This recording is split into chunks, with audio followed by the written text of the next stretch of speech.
congressman who is such an avid proponent for nuclear. Maybe you don't know bakit hindi nyo alam. I will also try to speak in English out of respect to our visitor from Argentina. I can also speak in Spanish, but anyway,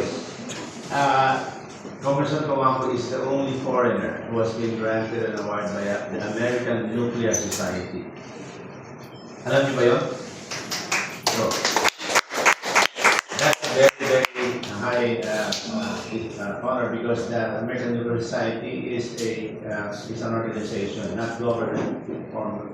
So that shows they appreciate the knowledge that the congressman has. He's not only a proponent of the law, he's a real student and expert in that field. Mamaya, I would have wanted to show some aspects. Kung may tanong po doon sa poll, pwede pag-usapan natin mamaya. Lahat ng aspects. Geologist po kasi ako. But then, I can also talk about nuclear itself, kung bakit, ano pagkakaiba ng nuclear sa iba. Hindi ko na alam kung yung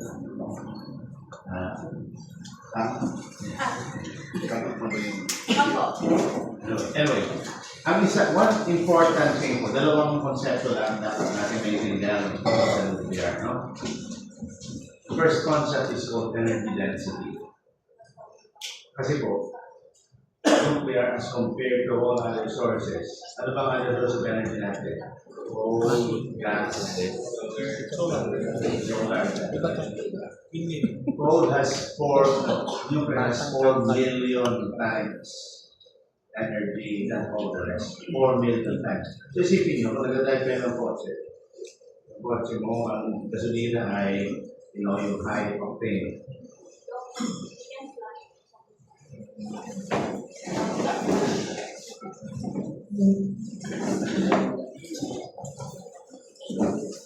Importante po kasi, that's very important to understand what is energy density.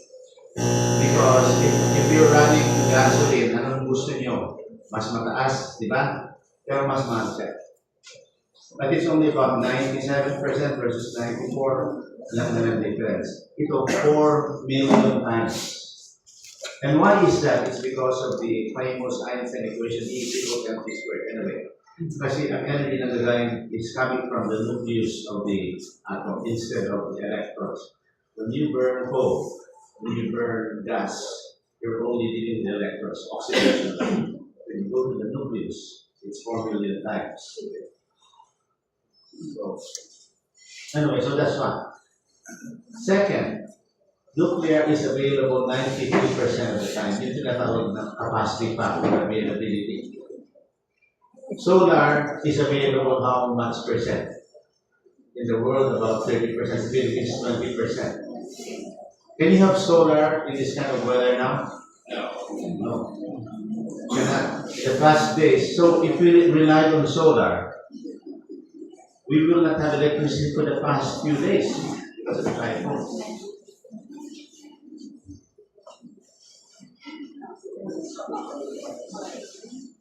Anyway,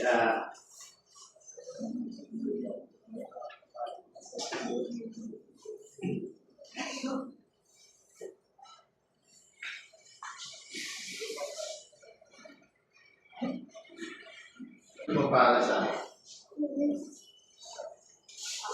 Chinese test sila sa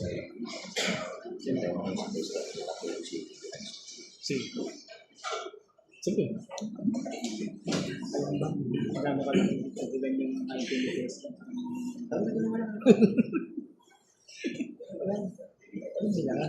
okay, ganito po ang hindi alam ng mga tao that solar power is nuclear power. Alam niyo po kung bakit? Saan ang nagaling ang solar? Sa sun. What is the energy driving the sun? It's nuclear fusion. That's nuclear power. Kaya nga malayo siya, 90 million kilometers. But it is, so solar power is nuclear power from a long distance. Wind power is also nuclear power indirectly. Why? Because the wind, where does the wind come from? It comes from two places. The heat delivered by the sun on the atmosphere the heated wind will circulate, causing the wind, and then plus the rotation of the Earth. The rotation of the Earth is not coming from nuclear, but the delivery of the heat. So indirectly, wind and solar are both nuclear power. So nuclear power is really renewable. So people who say, nagsasabi na ay, why don't we have wind and solar instead of nuclear? They don't know what they're talking about. Because all of that is nuclear. The beauty of nuclear, you're taking it not from 90 million kilometers away, but you can put it right in this town. But you have to protect it because of the 4 million times the energy. Alam niyo po ba, the very first, sino nakapanood na ng Oppenheimer? The movie. You've seen the movie Oppenheimer, right? It's easy to make a bomb.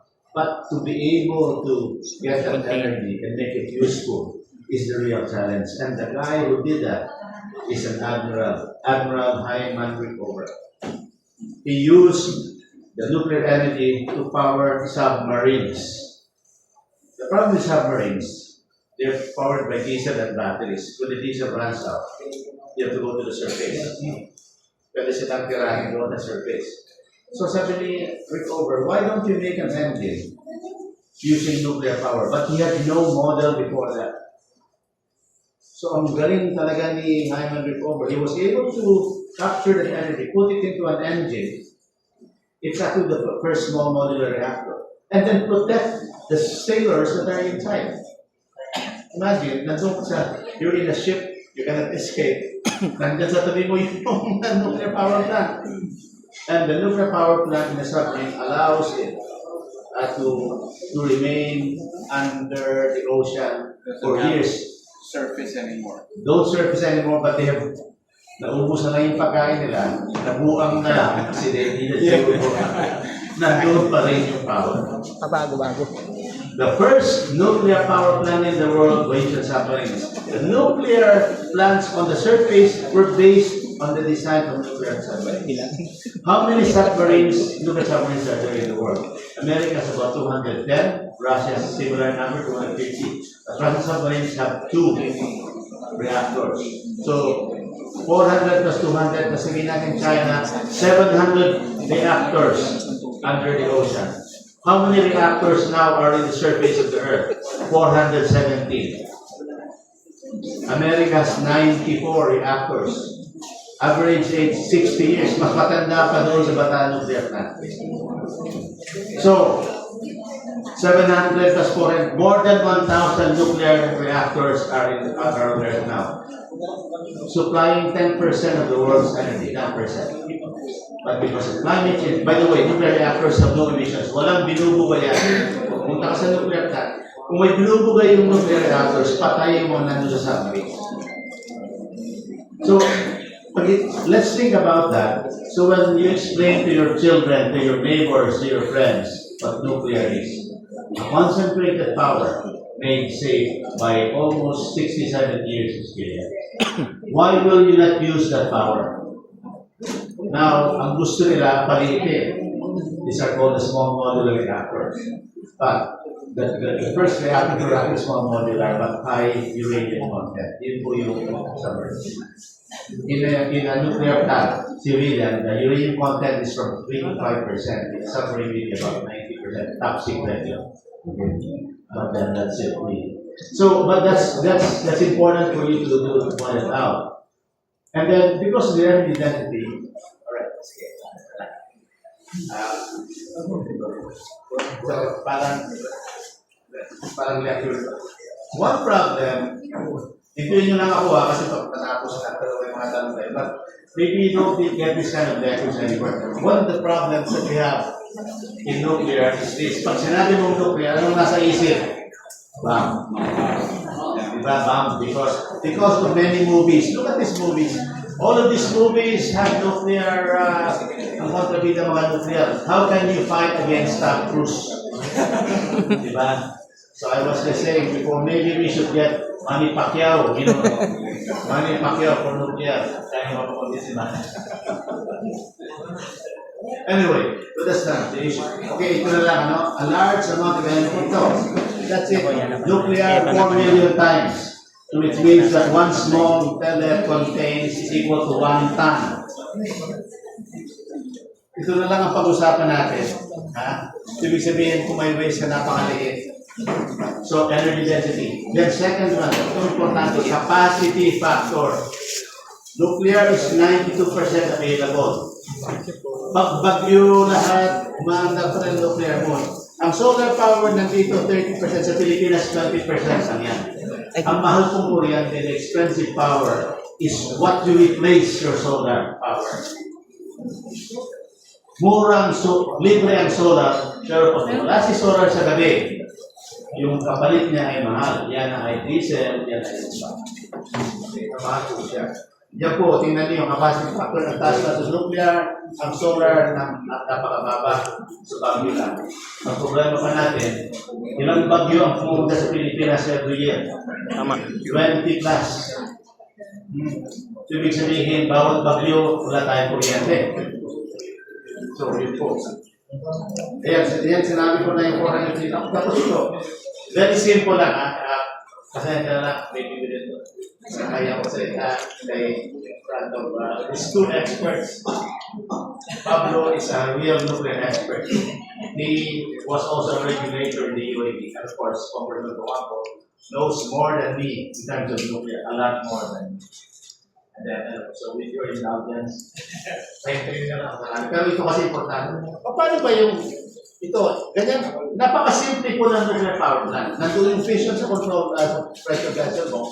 Tapos, yung tubig, kukulong, ita-transfer yung heat ng steam generator, yung steam papatakbo ng turbina. Tapos, ganito yan, no? Dahil tubig yung moderator, na kailangan ng containment structure. Sa tubig, pwede ka magkaroon ng tinatawag na loss of cooling accident o meltdown.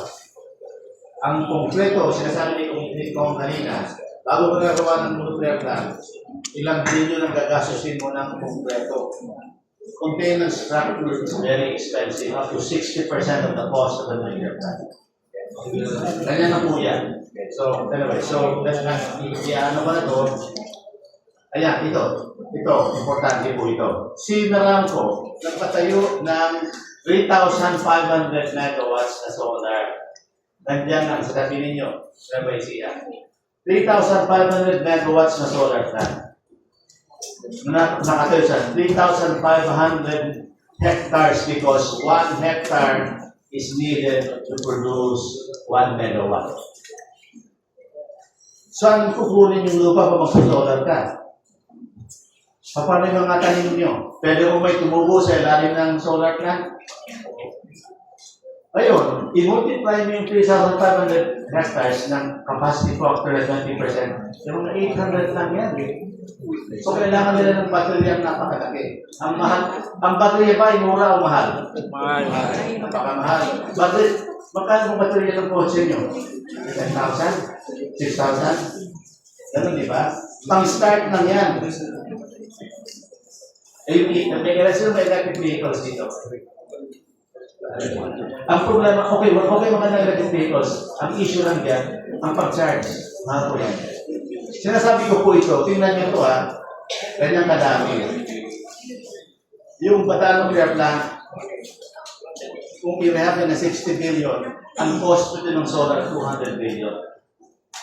So kung yung nagsasabi na kailangan ng maraming solar, hindi sinasabi ko. Si Meralco, gumastos ng 200 billion sa solar nila. Sabi nila, hindi kasya. Kaya nga, si Meralco ngayon ay gustong mag-nuclear. The number 1 company who wants to have nuclear is MGen of Meralco. Bakit tayo kailangan mag-nuclear? Kasi sobrang mahal ng kuryente. Right? Per capita. And then, 60% of our coal, of our energy comes from coal. Imported po yung coal sa Indonesia, 90%. Hawak tayo sa leeg ni Indonesia, sabi ni Indonesia.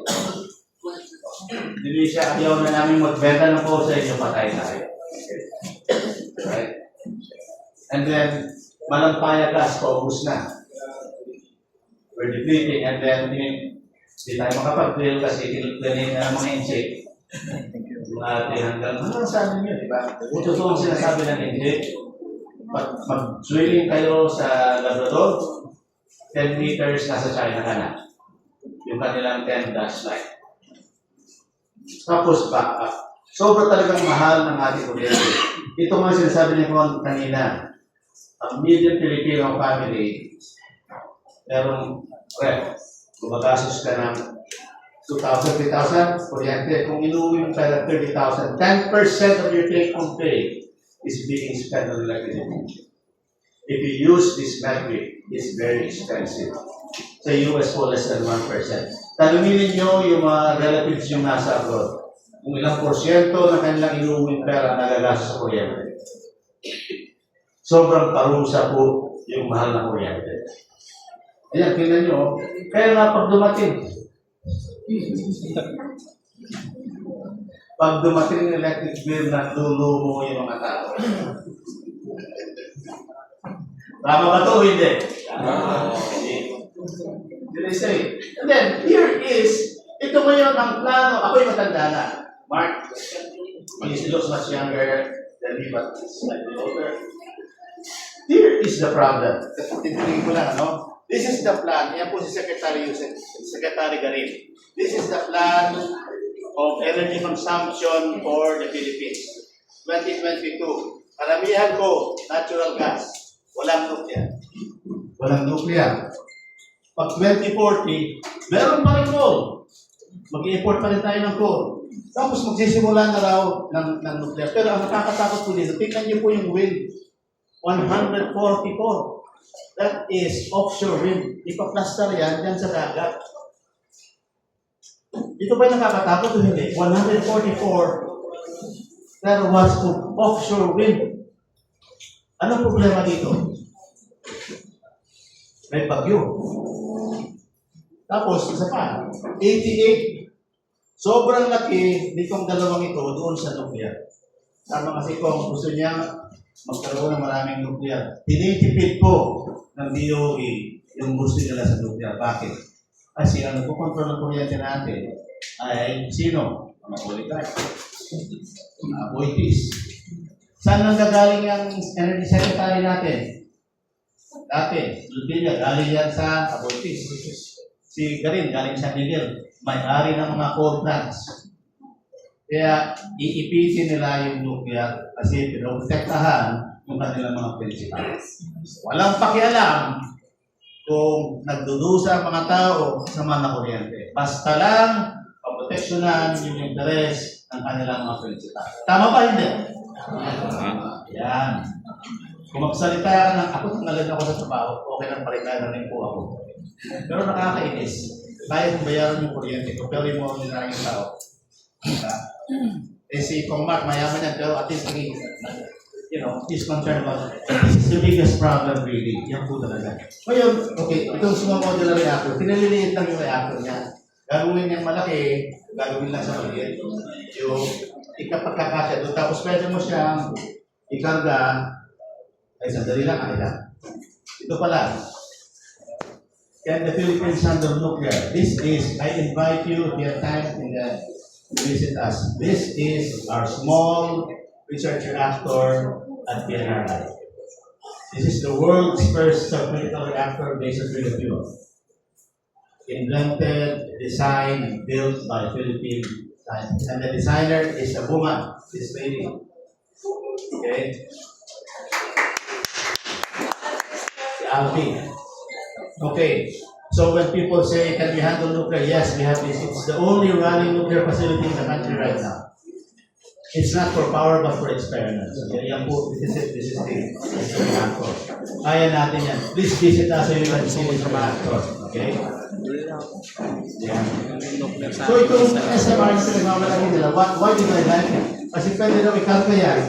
Manufacturer, ikakarga mo, tapos plug and play. Okay? Tapos ito pa, maliit na reactor. Ang dami lang. May coal plant pa dito sa Pangasinan. Gawa na lang yung Suwan. Diba? Okay. Ang suwan, maraming binubugang carbon dioxide yan. Ang sabi nila, kung palitan natin yung boiler na yan, ng isang maliit na small modular reactor, Wala kang coal pero nandyan yung lahat. Okay pa itong plano to? Ilan bang coal plants ang nasa Pilipinas sa buong mundo? Ang dami-dami. Kung palitan mo lang yung boiler ng isang maliit na reactor, na high temperature gas reactor, then you will have. But this is still not yet ready. Ano pa yan? Still being decided. Okay? Yung small modular reactors, narinig nyo na yan. May overhype niyan kasi may 150 designs. Pero, wala pa. Dadalawa lang ang maanap. Yung ACGR sa China at saka sa Russia. Isang electric reactor. Yan ang sabi ko. Too many power points, too few power plants. Kasi wala eh. Yung kakailanganin ng maliit na reactor sa kabubuhan. Okay? So, tama rin si Kong. Yung malaking reactors mas economical. At saka safe siya. By the way, sino magagaranti ng safety ng reactors? Ang magagaranti po ng safety yung regulator, kami po yun. Alam niyo po ba, bawat reactor, this reactor will have two inspectors. I don't know what this is in Argentina. In America, each reactor has two resident inspectors. If there's something wrong with that plant, they can tell the manager to stop. Ang coal plant, walang ganyan. The coal plants self-report in the DOE. The nuclear plant has two independent inspectors. So who will guarantee the safety? If you have a nuclear plant in your laboratory, there will be someone living in that world who will report to the PhilAttom. That guarantees the safety. That's why, thanks to the bill of Congressman Mark, the PhilAttom has to be independent. Hindi pwedeng under yan ng DOE kahit na gusto ng DOE. Pero sabihin, oh, pandalin mo yung nuclear kasi magpa-brown out tayo. Ang sabi ng inspector, boss, may problema. Delikado kasi 4 million times nga. Pag nag-accident, hindi pwede. Kaya dapat. So regulations keep nuclear safe. And independent regulators as stipulated in the law has kept that. Thank you, Congressman Mark, for passing this bill just for that safety po. 20 years na po pinaglalaban yung batas na yan. Alam niyo nung nilalabas pa yan, gusto nung DOE secretary, dapat lagyan ng board, nandun ang DOE sa taas. Bakit mo lalagyan ng DOE sa taas? Kaya nga independent eh. Ang laki po ng paglalaban para matapos lang yan. Okay? So, kailangan ng operator, anyway, ano ko ng iba. Ito yung sinabi ko sa inyo kanina. Dapat gumawa sila ng sinitong po dito sa bata o ito si Ricover. Kasi siya na nagsabi ng, the first nuclear reactors nilagay sa submarines. Yung Russia, dalawa. So, 210 nuclear submarines plus 250, 500 sa natin, dalawa. So, mga 700 reactors in nuclear submarines in the world now. Maybe China. So, 700, 800 reactors under the ocean. Have you heard of accidents? Will they report to their accidents? Anyway, plus 400. So, 800 plus 1,200 reactors in the world right now. So, why do they say it's unsafe? America's 94. Ito, America's 94 reactors supplying 20% of electricity. Kung unsafe yun, why does America allow this to happen? And in fact, President Trump wants it quadruple. Kasi nahuli na po ang America. They start constructing in the 70s. Nahuli na sila. China now is building 40 nuclear plants. 40. May pambasa, tigi-tigi isa. China is building very good reactors, very safe reactors, but cannot deal with it because of politics. Anyway, ito nga, ayan. Sabihin nyo, baka mangyari yung Fukushima. Gusto nyo malaman kung ano nangyari sa Fukushima at saka kung bakit hindi pwede mangyari sa atin ito. Kasi, ganito yan. Ito yung reactor mo. Okay, pressure vessel. Dapat may tubig yan palagi. Nung naglindol sa Fukushima ng magnitude 9, by the way, naglindol pa lang doon sa may bubok, di ba? 6.9 yun. Walang magnitude 9 na earthquake na nangyayari sa Pilipinas. Bakit? Because the strength of the earthquake is proportional to the contiguous length of the fault. Kung ang fault mo ay tuloy-tuloy, malaki yung ma-accumulate na stress. Ang fault natin ay segmented, putol-putol. So yung stress na ma-accumulate, konti lang. Si North Zambales po na nandito, hindi yan ganyan kahaba. Okay? Ang bawal lang, sabihin ko niya mamaya, bawal ka magtayo doon sa fault mismo, pero pwede kang pag wala sa fault, ganyan fault, pero pag tinabi mo, you can decide. Ano nangyari sa Fukushima? Okay. Dito naman i-deny. Hindi nasira ang planta. Ang rating ng Fukushima plant is only 0.170. Ang ating Bataan nuclear plant is 0.4. Mas malakas 3 times yung Bataan nuclear plant sa Fukushima. Okay? Tapos, in-insert nila yung control rods. So, tapos na yung fission. Kaya nga lang mainit pa yung core. Kailangan padaanan ng tubig para yung kotse natin may radiator. Pero yung anong tutulak doon sa radiator na yung tubig ay diesel engines. Nilagay yung diesel engines sa basement. Kaya nagka-tsunami. Pinahang basement. So wala kayo ng cooling. Meltdown na nangyari. Tapos marami kang tubig, yung zirconium plant.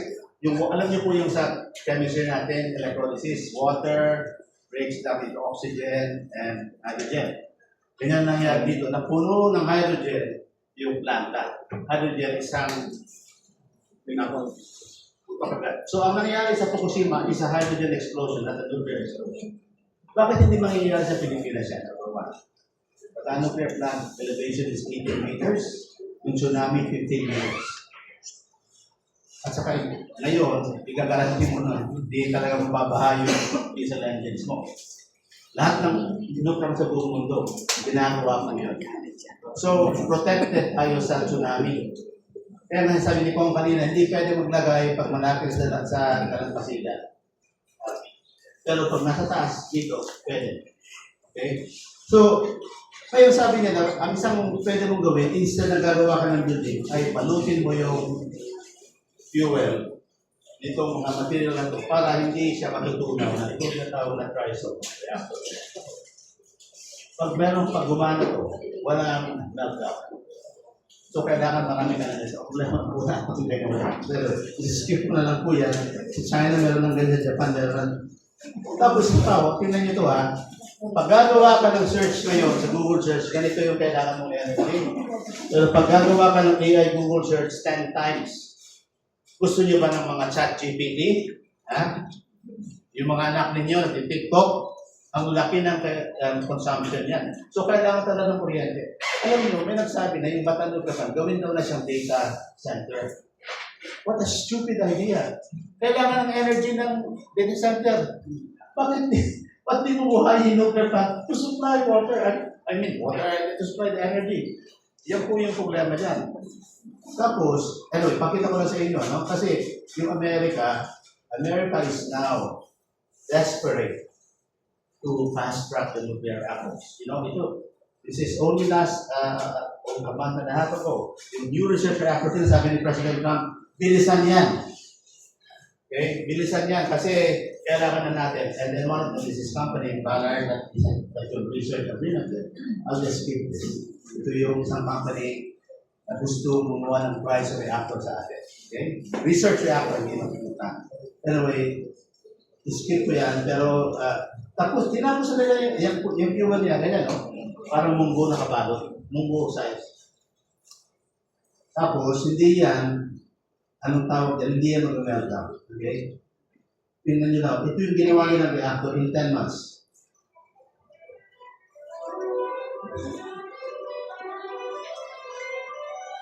Ginawa nila sa California yan. Uulitin sa Pilipinas. Graphite, moderated. Ang fuel niya is helium. Ganyan lang yung size, mga 30. Maliit lang muna, 110 kilowatts. Ito yung fuel na 30 megawatt. So within 2 years, meron tayong reactor na ito doon sa amin.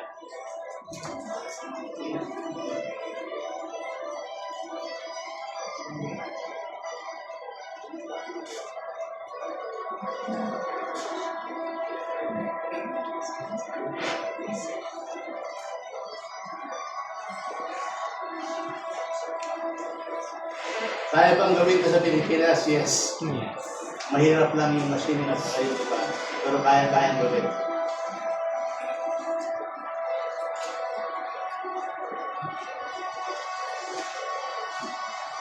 Hindi po PowerPoint yan.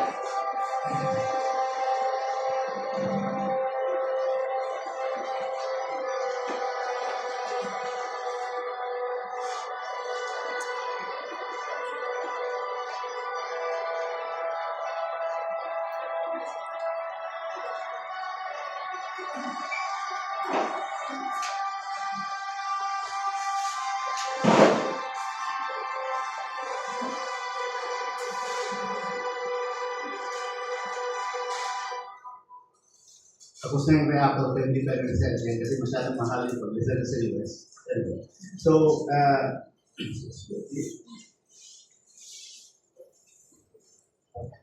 nilaunch po yan last year. Nandun ako sa pag-launch nila. Anyway, ito naman yung reactor ng Japan. Ito nakakatawa sa Japan kasi meron na sila reactor ng ganyan. 1998 pa. Ininto nila because of Fukushima. It's called the high temperature thermal reactor. Tapos ang ginawa nila, ininto nila yung, ito yung photobats, ininto nila yan. Tapos, amazingly, di natunaw. So this is a very safe reactor. Walang meltdown. Hindi pa rin mangyari Fukushima.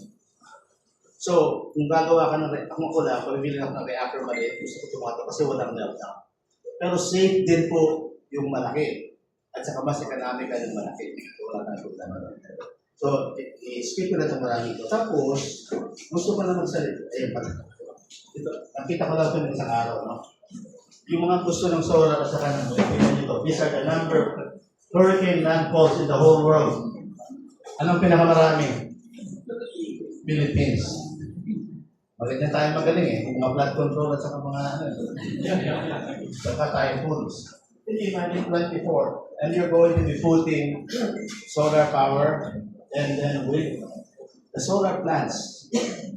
Tingnan yung nangyari. Tingnan ko yung nangyari ginawa ng ng ginawa ng Babago yan sa Nueva Ecija. Pag tumama yung pag-ilo. Kapag saranggola yung mga ilo. Now, a few words about this plant, which I like very much. Itong bataan, binayang na ito. South Korea is offering to restart it, but it's being held by a lawsuit. May ginawa po kami study. Gano'n ba kamura ang kuryente dyan? Meron kami scientist, itong ginawa niya. At levelized cost of electricity studies. Ito yung mga iba-ibang nuclear yun na bago. Itong red na yan ay yung Bataan Nuclear Plant Rehabilitation. Pinakamurang kuryente ng mga galing kasi yari na kasi yung planta. Aayusin mo na lang. Bakit ayaw itong gawin? Ito pong dapat malaman nyo. Ano? Pag pinadala ng BNPP, ang fuel kakasa sa isang jeep, malaki. Ang cost $30 million. Tatagal ng isang kalahating taon, 18 months. If this were a coal plant, 620 megawatts, it will require 50 Panamax ships. A Panamax ships is 50,000 tons. Importation cost is $800 million. So even if you spent 1 or 2 billion, you would have recovered the cost in 2 years. Kailangan pa bang i-memorize yan? Hindi ko maintindihan bakit ayaw ng gobyerno 800 million versus 50 million. Ay nako, no? Ngayon, I'll show you the plants. This is the plant in Slovenia. Exact model po ng ating planta. Slovenia, anong population ng Slovenia? Slovenia has 2 million people. 2 million people! Ilan ba population ng Pangasinan? Over 3. Sige, mo mas marami pang tao sa Pangasinan. Slovenia has... Close to 6. Slovenia, 6 million. No, we are 6. 6 million here. 6 million. Slovenia, 2 million. May meron silang lupa, don't 6 pa. And Melania Trump comes from. And then, yeah. And then here one, the second one, na binisita ko. And then South Korea, Korea 2. 40 years na tumatakbo. And they are about to relicense this again. It's not nakakaiyak din ng planta, but the really sad thing is you, after driving past Busan, when you see this, hundreds of manufacturing plants close at 42 and other nuclear plants due to low cost electricity. Almost 1 hour of the drive manufacturing. What's there? Hyundai is there. All of those plants are there. In the 1980s, our economy was bigger than South Korea. This is what we lost when we didn't operate the Bataan Benda. And I can't understand why they don't want to start nuclear again. No? Tapos ito. Now, they say, oh, you cannot construct nuclear plant because we have many earthquakes. These are all earthquakes and faults are exclusionary only if you cannot build on the fault itself. But if you're building a certain distance, you can engineer it. What you cannot build close to a volcano because there's no solution to a volcano. Wala namang butang po sa Pangasinan, di ba? So itong mga disasters sa Philippines, marami tayong typhoons, the most number, 20 typhoons a year. We have volcanoes, we have tsunami, earthquakes, floods, landslides. You're not one of these politics. Politicians and oligarchs, but not market. Actually, flood control. Ang pinakamahirap na ito. Contractors. Contractors. Contractors sila. No? May fault ba dyan sa Batanluki? Kasi may nagsabi may fault daw. Ito kasi, yung aking kaibigan doon, may fault sa Lubao. Renowing yan, dinaretso, tinaman natin nandun DLTP. Yan po ay in-extend lang. Ngayon, may fault ba dyan sa Batanluki? Wala po. Fake news. 40-year-old fake news. Okay, bakit? Here is the fault map of the faults. Here is Batanluki. There's no fault according to the faults. Okay? If you notice, dito sa atin, ayun, meron ka ng Eastern Valles fault. Ayan. Meron ka tayong fault dito. Okay? Pero yun yan. Basta wala ka lang doon sa fault, pwede pa. Okay? Pag ginawa namin, Ulitin ko lang yung sinabi mo ha. Huwag lang pumatong sa fault. Pwedeng magkabila ng fault. Huwag ka lang sa ibabaw. yes, exactly po. Because if it's, you can engineer that, as what Congressman said in Japan. Siya yung developed country, nandun yung support, they can still engineer it.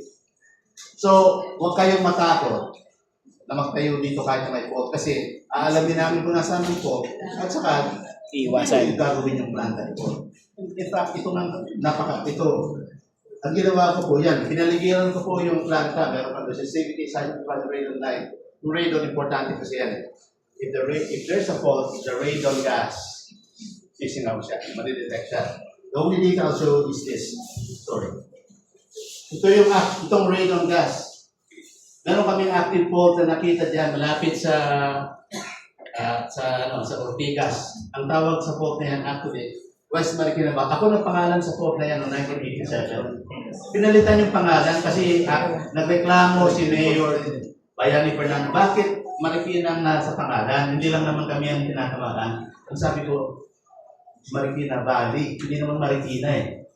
So tinanong ni Philippines yung pangalan. Kaya ngayon ang tawag sa fault, West Valley Fault. Ilang ng valley sa Pilipinas. Ako po yung pangalan niya 1987. So sabi na, it's my fault daw.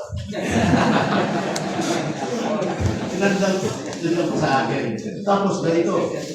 Paano naman yung bukan? Okay, itong column na ito yung mga atin na bukan, no? So pupunta dito pa mas matanda. Nandito po si Mount Natif, halos 1 million, several 100,000 years. Alam niyo po ba to? Laguna Dibay. Nanggaling na kayo sa Maynila? Siyempre. Alam niyo yung Laguna Dibay? Alam niyo yung adobe sa Kamaynilaan? Ang adobe sa Kamaynilaan galing sa Laguna Dibay eruption 20,000 years ago. Hindi nga alam ng taong vulkan yan eh. And Laguna Dibay is younger than Mount Natif. So it's really not a problem. And the second, last test. If there is a volcano, pag active po yung volcano, in 10 to 15 kilometers, there are small earthquakes. This is Pinatubo, may earthquakes. This is in Natif, nothing. So that volcano is really dead. It was just used by the Korea administration kasi hinito nila yung planta, kailangan nilang kumuha ng excuse. They fault daw, at saka meron daw, volcano. Ginawa pang sangkala ng geologist. I'm a geologist. I feel bad. Kasi parang tanga kaming wala kaming ginawa. Ito sa political decision, not a scientific decision. And for here, make sure that the nuclear plant being started is based on science, not based on political fears. That's why I appreciate the Congressman Buang's approach. Let's tingnan natin. Transparency. Walang taguan. Okay? You know, that plan was our senior largest debt item, yung BNPP. We were paying $180,000 in interest. Fully paid po yan. And then, nung time ni Ramos, sorry, tagapangasinan siya, ang daming power, they gave him emergency powers, and then, yun, yung independent power producers, pinapasok nila yung Leander, mga kuryente nila. So yan po yung kwento ng Bataan Nuclear Plant. Huwag naman natin, kaya sabi nga ni Pongmar, sana buhayin na yan kasi pinakamabilis yan eh. 4 years kaya na buhayin yan. Magtatayo ka ng bago mga 7, 8 years. Right, 7 or 8 years. Although the UAE plant was 5 years. The Koreans are. By the way, Pablo, let's look at this. UAE is one of the richest countries in the world with oil. They have 4 brand new large nuclear plants. Think about it, an oil-rich country with nuclear power plants. Why? Tapos tayo, a poor country with a nuclear plant na hindi pinaanda. Wow! So, ayan, ito ba yung ano pala, ito yung sa P-box, yung standards daw, ang hazardscape natin. Yan tayo, mas marami ko, eruption strategies. Yan yung mga ano natin, ito brand new to ha. So, nandito kasi, citing criteria, marami ratings. Survey ko muna. Ito, paggagawa ka, mapapatay ko na itong susundin dito. Dapat kung din yan, hydrology, periodical. So, titignan yung lahat ng mga, hindi ba papasaya? Sino magre-require po nito? Yung Pilato. Kami. Kahit sa kaibigan ko si Mark, Congressman Mark, hindi pwedeng palampasin yan. Hindi niya rin gusto ipalampas yan. It has to pass. Okay. But if it satisfies the requirements, why not? But safety dictates that it has to be done independently. So, let's look at some of this. Yan. Ground rupture. Nangyari sa Masbate. Ito nangyari. Some of this. I'll just show you some. Ito yung ating map ng Philippines. Ito yung mga faults. By the way, the one that happened in Cebu is a hidden fault here. Not on the fault prints. It's a stretch to fault bilateral. Ito yung nangyari yun. What area has no fault? And then the earthquakes, all sorts. Ayan.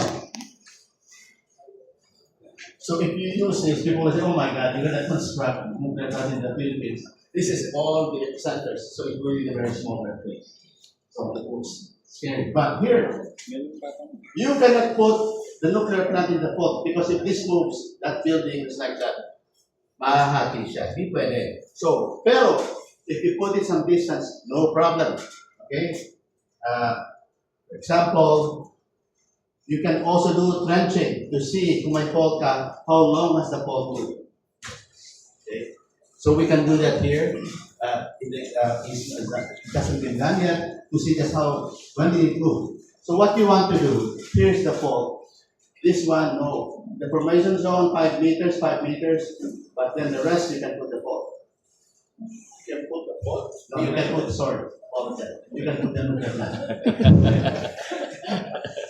Thank you. So, 2 kilometers daw ang distance to that, 2 kilometers. Let's see, kung papasayon sa inyo. Ngayon, ito kasi yung mga ground safety. By the way, bibili kayo ng lupa sa Maynila, advice na. Huwag kayo bibili doon sa reclamation. Kasi yung reclamation, I'll show you, will be subject to what we call, ito yung intensity square. Sa MOA. Nakapunta naman kayo sa MOA? Pumunta na kayo doon sa MOA. Napansin niyo ba? Mga galaw-galaw. Hindi ko alam bakit pinayaran pa ng mga tent. Ayaw ko mag-meeting doon eh. May meeting. Sabi ko, pwede ba sa Quezon City? Huwag kayong bibili doon kasi the last earthquake that has hit Manila is 1968. And there are very few people in this room who was born at that time. Ruby Tower. There's a Ruby Tower earthquake. Dahil kasi na was in Casiguran, Quezon. How many buildings have been built since 1968? 100,000 maybe. And many of them, if they follow the code, it's good, but it's not good when you put it in the... So, seismic hazard earthquake models, you can do this. For example, ayan, if you look at this is happened in 1990. Neighbor niyo yan, in Lupa, right? What happened there? The sediments were loose. Okay, what happens, here's the hard rock, then you put a river or reclamation area, loose sediments, and you put the building on top. And earthquake happens, this whole thing moves, but the loose sediments will move faster. So if you have weight on it, it will sink like this. So that's why I'm telling you, don't buy property there in Goa. Okay? They're charging a lot. This is because what happened here. Alam niyo po sa pang during the 1990 earthquake, there are gasoline stations there that have yung tanks underneath. It went to the surface because they were tinulak sila, no?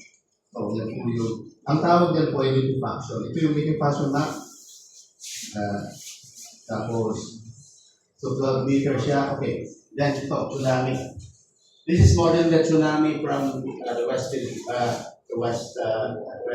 So, tingnan nyo, delikado yung lahat ng mga areas na sa dagat. Kaya nalipad sa mababang lugar. Okay? Ngayon, wala naman tayong volcano sa awa ng Diyos dito. Okay? Ito yung mga issue. For example, sa Mayon, hindi ka pwede magtayo niyan. Tamaan ka ng lahat at saka ng dioclose. So, seismic and volcano. So, I'll just give you the example. Pag wala ka din pag landslides at saka coastal flooding. Okay. Okay. Then, pumunta po ito sa LGU. Itong field work, itong ginawa ito sa dito sa inyo. Ayan, number 1. Labrador, last 2 years ago. Anong findings nila? Volcano, walang problema. Fault, meron daw within 2 kilometers. So, sabi mismo ng PIVOX, hindi excluded si Pangasinan because of that fault. As long as you're within 2 kilometers of the fault itself. Pyroclastic density, okay. Okay lahat. Asphalt can be mitigated with plant design. Ground shaking can be mitigated by pollen deprivation. Liquefaction, low-lying. You will not build the low-lying, you'll build it in high areas. Okay? Earthquake, landslide, steep mountain areas can mitigate this to protection. Tsunami, low-lying coastal areas. So, ganito bang gagawin pag magtatayo ng local plan dito? Susundin po yan. Sino magsa-certify niyan? Si Pilato. So, dapat ang maging head ng Pilato ay maayos. So, ito yung tapos ito yung closed substation. So, okay, here is the map of Labrador, Pangasinan. Okay? So, kung so itong magbabang lugar, mahirap. Pero sa part na to, pwede siya. Nandito yung pong dumadaan, ito yung tinatawag na peak ground acceleration. So, you can find places to build it safe. And then here, so, huwag matakot as long as science is followed and transparency is here. You demand transparency because you want your children to be safe in the future. Anyway, sinabi yung nuclear waste sa Boros ilalagay. Okay. Ayan. Ito pala, no? Yung nuclear waste, babalutin mo ng material na bentonite. Bakit bentonite? Kasi bentonite, clay mineral, may crystal structure siya na layer, negatively charged. So, yung positively charged na ions na reactor. Sa Pangasinan is one of the most abundant bentonite deposits. Alam niyo yung silent deposits sa mga tanan. Pamilingin na niyan bentonite. Bibili na nga ako ng lupa dito bentonite. Anyway, yeah, mga tanan. That's bentonite. It's a very important material, right? So, anyway, ito yung program natin, marami na. Tapos na-approve yan June 11 ng Congress. Ayan. Doon sa Congress, tawa kami, ano? Akala ko din mapipirmahan. Nakasmile. 20 years kong pinaglalaban yan. Ito. Tapos actually, hindi lang ng mga tao nung White House. Nandun si Congressman. Pero piniklaim itong DOE na sila ng pag-aka. Kaya sila po na napalabas ang press release. Pero pinirmahan po yan sa September 18. Independent Regulatory, Sole Authority with respect to nuclear energy and navigation. Ito po yung mga salient features niya. Okay, license application, temporary possibility. So, licensing income, etc. etc. Ito yung mga convention sa kailangan masunod. Tapos ito, sabihin ko na sa inyo, part ito ng saklaw ng Pilato. Last year, may nahuling tao nagbebenta ng depleted uranium. So, nahuli silang nagbebenta. Binibenta nila na parang platinum. May mga nag-denko yata. So, kasi parehong density. So, nahuli po sila. Nung nahuli sila, ang batas natin, Republic Act 2207 of 1968, nakalagay doon, the punishment for illegal trafficking of this uranium is a fine equal to 10,000 pesos. Nung nalaman ng mga nahuli 10,000 pesos, 10,000 pesos lang, ay, digitas ko na nga yung piyansa ko. Yung bagong batas, yun po, millions. At saka may presyo lang. So kaya nga dapat i-implement na yun. So ngayon may problema kami pagdasal dito kasi ito nangyayari pa na may nahuling container lang galing sa atin sa Indonesia na may decision monthly itself kasi mga karoon siya. Anyway, hanggang na po yung aking story, nakadala ng konti mark. Pero gusto kong makita ninyo na number one, hindi basta-basta yung nuklear. Maraming pag-aaral at saka ang safety guaranteed pag maayos yung regulation. It's not just because Congressman Mark is such an avid fan. He put up the law to guarantee the safety of the So, kung may tanong po kayo, pero kung sa salamat po.